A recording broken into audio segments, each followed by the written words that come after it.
கொல்ல துடிக்கும் உக்கரத்துடன் மீண்டும் மீண்டும் அது எதிரொலித்தது.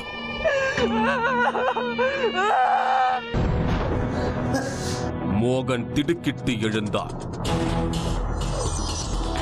யாரோ ஒருவரின் மூச்சுவிடும் சத்தம் கேட்டு திடுக்கிட்டு எழுந்துள்ளார். ஆனால் மங்களத்தை தவிர அங்கு யாரும் இல்லை என்பதை உணர்ந்து கொண்ட மோகன் மீண்டும் தூங்கினார். ஆனால் காலை வரை அந்த சத்தம் அவருக்கு கேட்டுக்கொண்டே இருந்துள்ளது. ஜான்சியை பற்றி நினைவும் வந்து சென்றுள்ளது.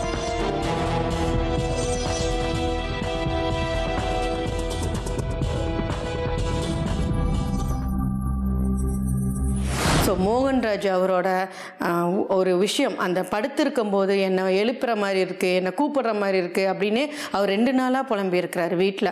ஸோ இதெல்லாம் சும்மா உங்களுக்கு பிரம்மையாக இருக்கும் அப்படின்னு சொல்லி, அதுவும் மங்களம் அவங்க வீட்டில் தான் இருந்திருக்கிறாரு. ஸோ இதெல்லாம் உங்களுக்கு பிரம்மையாக இருக்கும் அப்படின்னு சொல்லி அவரை சமாதானப்படுத்தி படுக்க வச்சுருக்காங்க 2 நாளாக. அப்போதுதான் மாதவன் மூலமாக ஒரு உண்மை மோகனுக்கு தெரிய வருகிறது.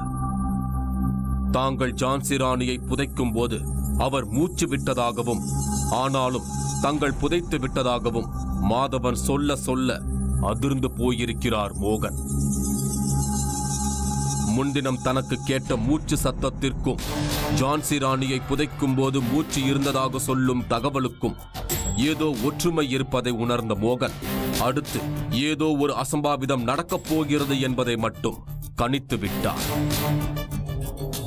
மறுநாள் அதிகாலை 4 மணி மோகன் வழக்கம் போல் நடைப்பயிற்சி சென்றுள்ளார்.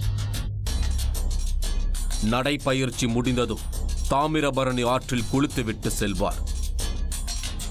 அன்றும் அப்படித்தான் குளிக்க சென்றுள்ளார். ஒரு துப்பட்டா திடீரென அவரது கழுத்தை நெரித்துள்ளது.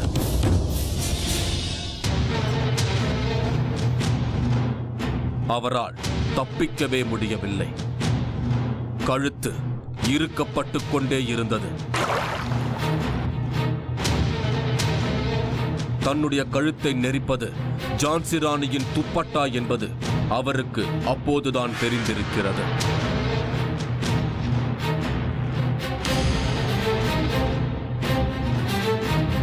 இறுதியாக நீருக்குள் மூழ்கி அவர் இறந்தார்.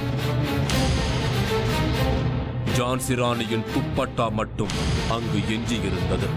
இன்னும் பொழுது புலரவில்லை. மோகனுக்கு நிகழ்ந்தது தெரியாத மங்களம் நிம்மதியாக தூங்கிக் கொண்டிருந்தார்.